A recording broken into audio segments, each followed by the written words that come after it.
Back with another video.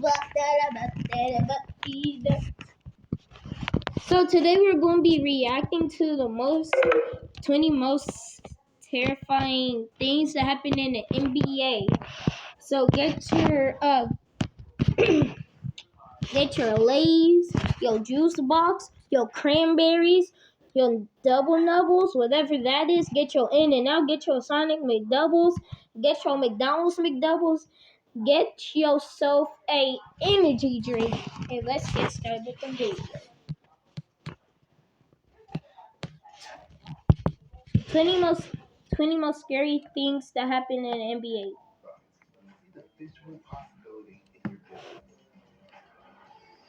And I still don't got premium, YouTube premium. I'm sorry. I won't be watching this video all the way because my tablet's about to die. So I'll make a part 2 later about.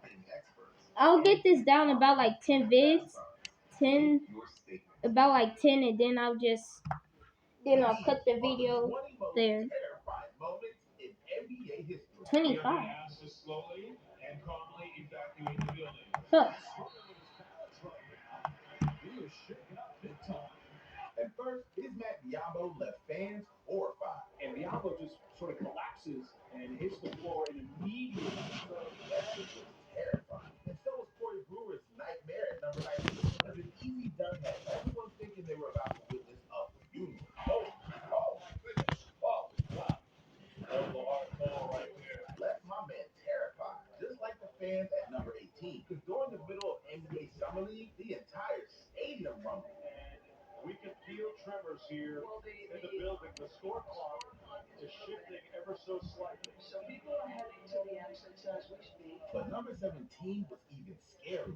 Because Marquise Daniels went face first into a blackout. Kyle Arenas went into Arenas, who snapped his neck a little bit. But that's not the only terrifying moment. Because for number 16, Bro snapped his neck? Nah, did he smack his butt? And right there, obviously, in some kind of real pain and discomfort. They put him out on his back. No. Editor, replay that.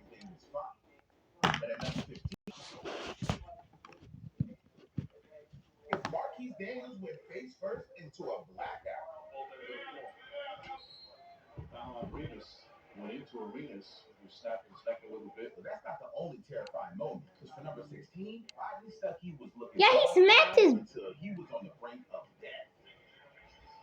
And right there, obviously, in some kind of real pain and discomfort. They put him out on his back for a bit and continue to work on him right now. Luckily, everything was fine. But at number 15, Nerlens Noel took the terror to the next level. See, a routine block had him carried out on a stretcher.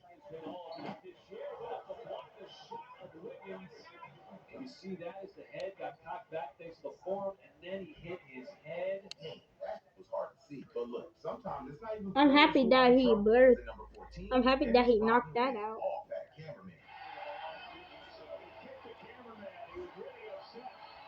Really upset. Went up in the air, came down, and again, we thought he sprained his ankle. But things got even more terrifying in the NBA. Just ask Rocky the Mountain Lion at number 13. Oh my gosh.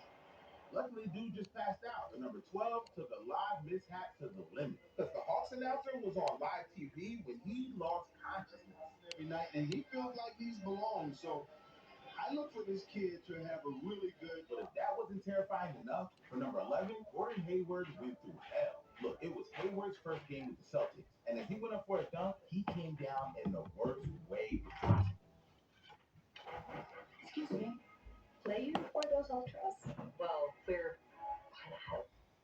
You might be wondering why don't I really talk much into my videos? Is because I'm just trying to watch the video and I ain't trying to make it where y'all can hear, so y'all might not hear me talk a lot. Oh my gosh. I mean, not a whole lot of contact, really just fell awkward. The beauty of basketball, the great thing for fans, is that you're so close. Look at that. That's great sportsmanship. I mean, fantastic. beauty of sports. This is why sports brings people together. And we feel so unfortunate for Gordon Hayward, who is set to Philadelphia fly his first game in a Boston Celtics uniform. That's an injury people will never forget, but it was nothing like the punishment the player number 10 took. I'm talking about a moment that went down as one of the most remembered horrors in NBA history. See, in 1977, a fight broke out between the Rockets and Lakers. Now, Rudy Tomjanovich ran out to break up the fight, but Kermit Washington was already on edge. And when he saw another body running after him, he swung hard. Now, his punch did damage beyond belief, because Rudy barely made it to the hospital in time to stay alive. I mean, dude fractured his skull, broke his jaw and nose, and caused fluid to leak into his brain. And his emergency room surgery ended his all-star trajectory right there. But things got even scarier at number 9, because Lou Williams had to think fast before he was shot. See, Lou was just chilling in his car when someone knocked on his window with a surprise. See U-turn, I looked down at my phone at the light, I just heard click, click, click, somebody knock on my window. I don't know why, but I rolled the window down. That's just what my mind took me. I rolled the window down. He like, get out the car. And I said, huh? And when I said, huh, he looked at me, he said, Lou Will? Can't even do it to you, bro. And if Lou wanted the guy his way, he needed to tell this guy something bad. So his defense became McDonald's.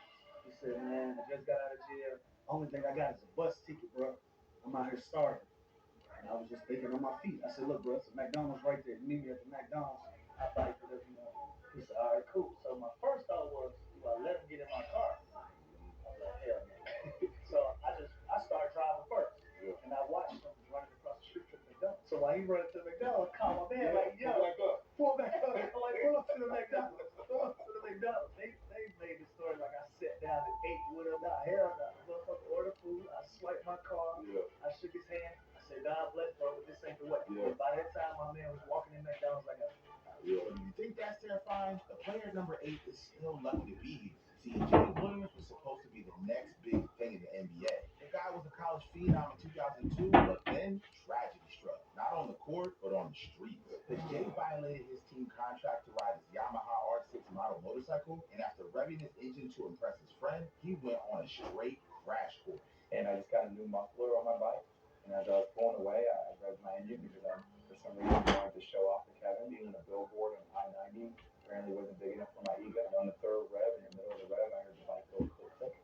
The bike popped up on me. It slipped into gear. And I should have let go of the bike at that given moment, but it was all about control for me. I just bought this new bike. I wanted to control. And the next thing you know, I was headed towards the utility pole going 65, 70 miles per hour. And I tried to turn the bike at the last second, but I wasn't able to get out of my own way. And the pole flipped the whole left side of my body. And next thing I know, I'm laying on the grassy knoll area between the sidewalk and the curb. My chest is laying as if I'm laying on my stomach. The curb is pushed up against my navel.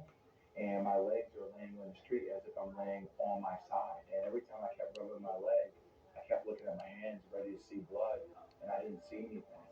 And it was at that moment for me, my soul just told me I threw it all away, and I started screaming that out. I threw it all away. The impact left him with severe injuries. He shattered pelvis, 3 torn ligaments in his knee, and nerve damage to his leg. Doctors weren't just questioning if he played basketball again, they weren't sure he walked. My right foot, I think about pulling up when I walk. With my left foot, I think about pulling inward. So essentially, when I walk, it's like this. So, I mean, to retrain yourself how to walk like that, and then let alone try to run, or it becomes secondhand nature. It took a long time. From a future all-star to a man who would have to rebuild his life. But for number 7, 17,000 fans almost witnessed death. See, in 2009, a magician by the name of Lady Houdini put herself through a torture chamber that had everyone on the edge of their seats. Now, Kristen Johnson stayed cool on her handcuffs until she started panicking. The Silverado Trail lost, and a fork in the road. Are we lost? An OnStar connectivity that doesn't know the meaning of the word lost. Trust me. And Chevrolet. Together, let's drive. 7 million U.S. businesses rely on TikTok to compete. Within a week of posting, I had over $25,000 in sales. Small businesses thrive on TikTok. TikTok brings in so much foot traffic. I need TikTok to keep growing. Bro, seriously? I'm still here. I just ain't talking, but wow, this is crazy.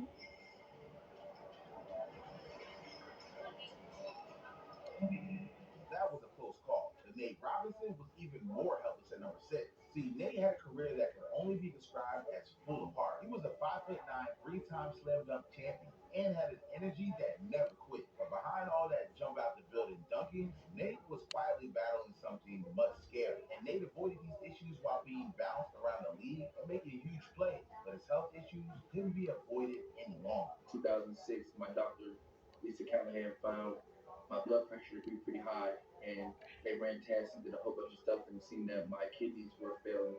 And I always was healthy. When I was a kid, I always was healthy. Growing up, never was sick. Always had good health. And there were times where I got sick and I was just throwing up and I couldn't control what was going on. And they had to put me in the hospital for a couple of days.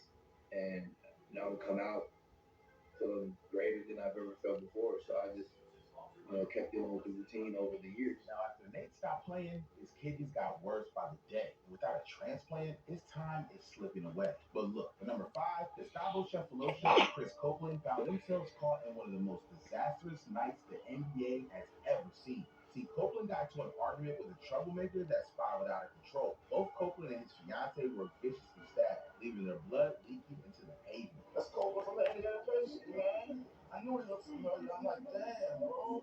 Now, Copeland and his fiance were rushed to the hospital. And while this was going on, Davo was facing his most terrifying enemy yet. After the club was shut down, one wrong move, and Cephalosha suffered the worst injury of his career.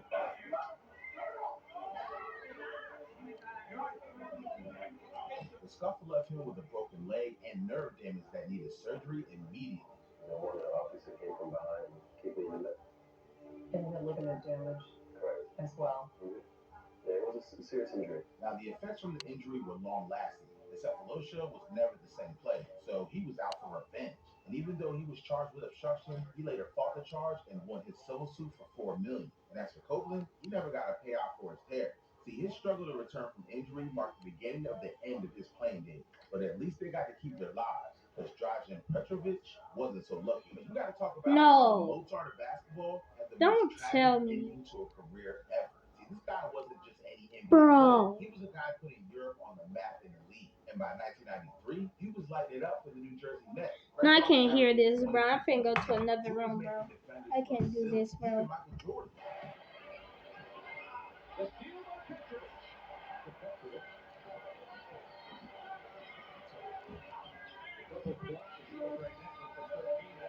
Yeah, bro was really like that. But just as he was about to hit his prime, tragedy did not. It crashed into his life. Because on a rainy day in June 1993, Dragan was riding shotgun in a car with his girlfriend, cruising through Germany. The roads were slick, and in one terrifying moment, the car slammed into a truck. Dragan, who wasn't wearing a seatbelt, was killed on impact. He was about to change the way the world viewed European players in the NBA. Suddenly, he was gone. But look, we've reached the top 3. So these moments aren't just terrifying, they're scary. And at number 3, we got the most chilling disappearance the world has ever heard of. See, after helping the Chicago Is it over? win a championship Yep, in it's over. 1997, Bison Dell decided to step away from basketball while he was still in his prime. I mean, most guys would kill for his career, but Bison, he wanted freedom. So he traded arenas for adventure. And he eventually bought a catamaran, setting sail on the open ocean. But in 2002, during one of his voyages in the South Pacific, things took a dark turn. Because Bison, his girlfriend Serena, the boat's captain, and his brother Miles DeBoer were all aboard on the boat. And then, poof, they vanished. For weeks, no one heard from them. That was until Bison's brother suddenly reappeared in the U.S., using Bison's identity to sell his possessions. Yeah, Shady doesn't even begin to cover it. And when authorities closed in, Miles fled to Mexico, where he ultimately took his own life, but not before confessing. He admitted there had been a violent fight on the boat, and Bison, Serena, and the captain never made it out alive. This is to be in your backpack. Have never been found. Put it on when you go to school tomorrow. And at number 2, we have even more insane family drama. Because we gotta talk about one of the most haunting stories the NBA has ever seen. See, Lorenzen Wright wasn't just a player, he was a hometown hero, a Memphis legend who played 13 seasons in the league, known for his hustle, heart, and love for his community. But in July 2010, Lorenzen vanished without a trace. Days later, that desperation turned into horror, as his body was discovered in a wooded area outside of Memphis. The details were brutal. He had been shot multiple times, execution style. But even more chilling, a 911 call he made the night of his murder, where you could hear the terror.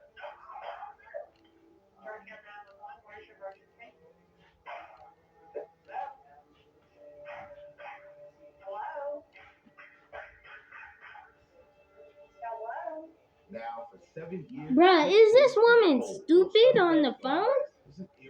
Can she not hear that? The truth finally began to unravel, because police found the murder weapon in a nearby lake, and it led them straight to Lorenzen's ex-wife, Shia Wright, and her accomplice, Billy Ray Turner. Did you have any part in Lorenzen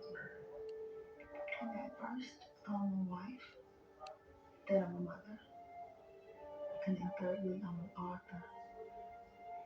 The law enforcement should do what's best to find out who's the killer. You understand, obviously, what I had to ask that. I do, but I'm a wife, a mother, and an author. I let people do what they're good at doing, and I'm just gonna do what I'm good at doing. They need to spend time and focus and find out what. Bro, not no 30-second ad, bro. Bro, this thing is gonna waste out so many of my. Oh, come on. Hot tour. You might know that woman, the hot tour girl.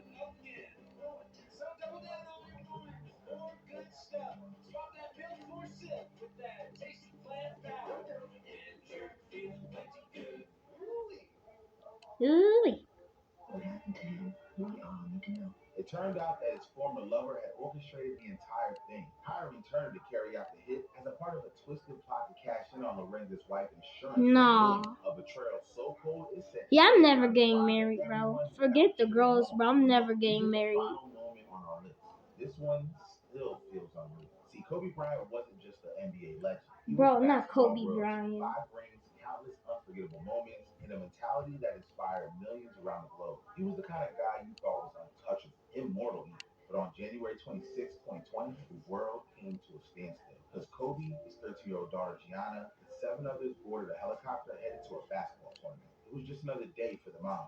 A quick flight to save time. Something he'd done countless times before. This time, tragedy struck. In the dense morning fog over Calabasas, California, the helicopter lost control and crashed into a hillside. There were no survivors. For hours, people refused to believe it. Kobe Bryant gone? It didn't feel real. And when it was confirmed, the heartbreak was immeasurable. Obviously, trying to make sense of what has happened. Tim Duncan, who had so many great battles with your Lakers, Brian, in the playoffs. Becky Hammond, Greg Popovich. No.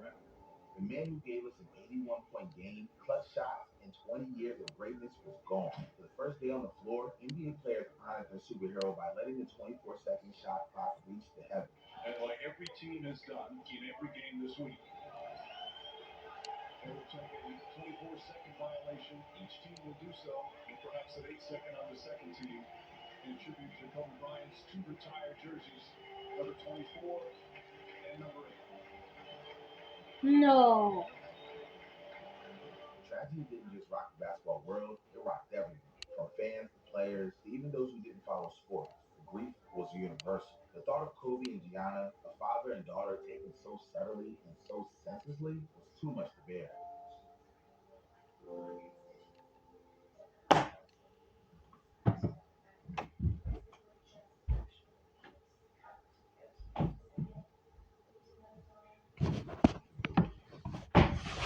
Well,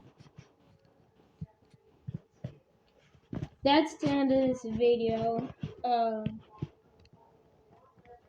That was very emotional, but hope y'all enjoyed it.